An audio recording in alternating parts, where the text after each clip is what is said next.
সময় টেলিভিশনের সাংবাদিক তার ক্যামেরা নিয়ে এবং মোবাইল কেড়ে নিয়ে যে কাজটা করা হয়েছে এর আমি তীব্র নিন্দা প্রতিবাদ জানাচ্ছি। কারণ একটা ক্যামেরা কেড়ে নেওয়ার পরে সেই মেমোরিটাও নষ্ট করে দিয়েছেন উনি। কিন্তু আপনি সাংবাদিকের গায়ে হাত দিতে পারেন না। এই ডিজিটাল মিটারে উনি যে পরিমাণ অর্থ চুরি করতেছে ডিজিটাল নামে, টেলিভিশন নামে। আসলে আমি তাকে প্রশ্ন করেছিলাম যে আপনি একজন গ্রাহকের যে উইদাউট নোটিশ আপনি লাইনটা কাটলেন, এটা আপনার বিধান আছে কিনা। আমি ওনাকে বলেছিলাম যে আপনি আপনার পেশাগত দায়িত্বটা সঠিকভাবে পালন করছেন কিনা।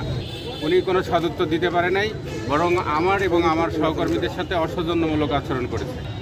লাইন কাটছেন, আপনি ইচ্ছামতো লাইন লাগিয়ে দিচ্ছেন, এটা কি আসলে আপনার এই বিদ্যুৎ বিভাগের যে নিয়ম কানুন তার মধ্যে আছে কিনা। উনি আসলে কোনো সদুত্তর না দিয়ে উনি আরও সাংবাদিকদের সাথে বাকবিতণ্ডে লিপ্ত হয়ে সাংবাদিকদেরকে ভিডিও করায় ব্যস্ত ছিলেন। এই দুর্নীতিবাজ নির্বাহী প্রকৌশলী একের পর এক গণমাধ্যম কর্মীদের সাথে যে আচরণ করে চলেছে, এর আসলে বিধি ব্যবস্থা যদি ঊর্ধ্বতন কর্তৃপক্ষ না নেয়, তাহলে আগামী দিন দিয়ে সাধারণ জনগণের এখানে আসলে যে বিদ্যুতের সেবা পাইতে যে প্রতিনিয়ত যে ভোগান্তি হচ্ছে, সেটা কিভাবে নিরসন করবে।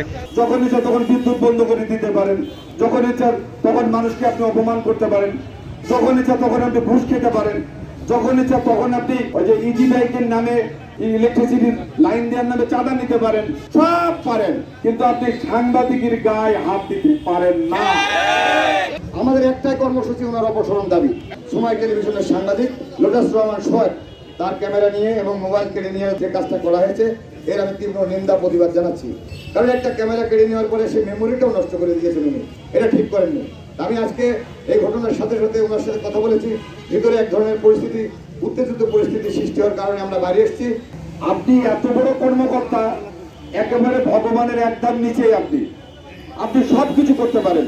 যখন ইচ্ছা তখন বিদ্যুৎ বন্ধ করে দিতে পারেন, যখন ইচ্ছা তখন মানুষকে আপনি অপমান করতে পারেন, যখন ইচ্ছা তখন আপনি ঘুষ খেতে পারেন, যখন ইচ্ছা তখন আপনি ওই যে ইজি বাইকের নামে ইলেকট্রিসিটির লাইন দেওয়ার নামে চাঁদা নিতে পারেন, সব পারেন, কিন্তু আপনি সাংবাদিকের গায়ে হাত দিতে পারেন না। ঝিনাইদহ কতিপয় কর্মকর্তা আছে যারা মানুষকে মানুষই মনে করে না, যারা মানুষের টাকাকে নিজের টাকা মনে করে। এই কর্মকর্তাদের মধ্যে শীর্ষে রয়েছেন এই অজুবাটি করছেন। ওনার কুটোর জোর এত, কয়েক দফা স্ট্যান্ডার্ড করার পরেও উনি এখান থেকে যাননি। কি মধু এখানে আছে, এই মধু চড়ছেন ধীরে ধীরে। এই ডিজিটাল মিটারে উনি যে পরিমাণ অর্থ চুরি করতেছে ডিজিটাল নামে, টেলিভিশন নামে, কল্পনাতীত ভাবে। মিটারে যদি লোড বাড়াইতে হয় টাকা ঘুষ দিতে হয়, ওনার এখানে মিটার যদি লক হয়ে যায় টাকা দিতে হয়। এত বড় একটা দুর্নীতিবাজ কর্মকর্তা এখানে রয়েছে। আমার ঝিনাইদহ বিভিন্ন গোয়েন্দা সংস্থা, পুলিশ, প্রশাসন, ওনারা কি করেছেন? উনি যে দুর্নীতি করেছে সেই দুর্নীতির খতিয়ান আমাদের কাছে আছে। সাংবাদিক হচ্ছে মানুষের শেষ আশ্রয়স্থল।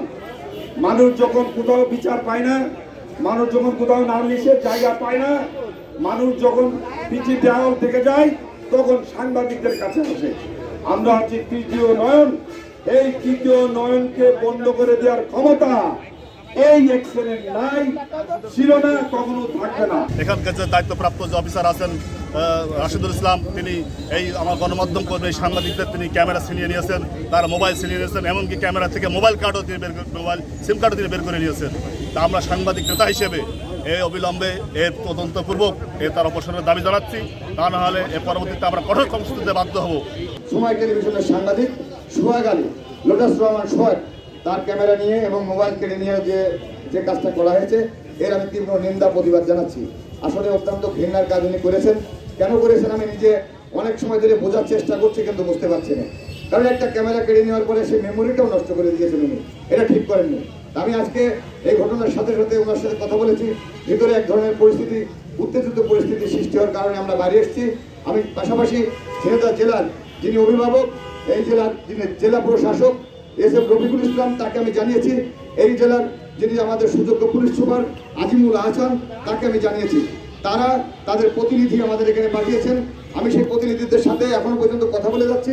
আমার কথা হচ্ছে, আমরা সাংবাদিক শুধু ঝিনাইদহ প্রেস ক্লাব না, ঝিনাইদহ প্রেস ক্লাব, জেলা press club, reporter institute, Bangladesh club, যতগুলো সংগঠন আছে সব সংগঠনের পক্ষ থেকে আমরা এই অ্যাকশনের অপসারণ দাবি জানাচ্ছি।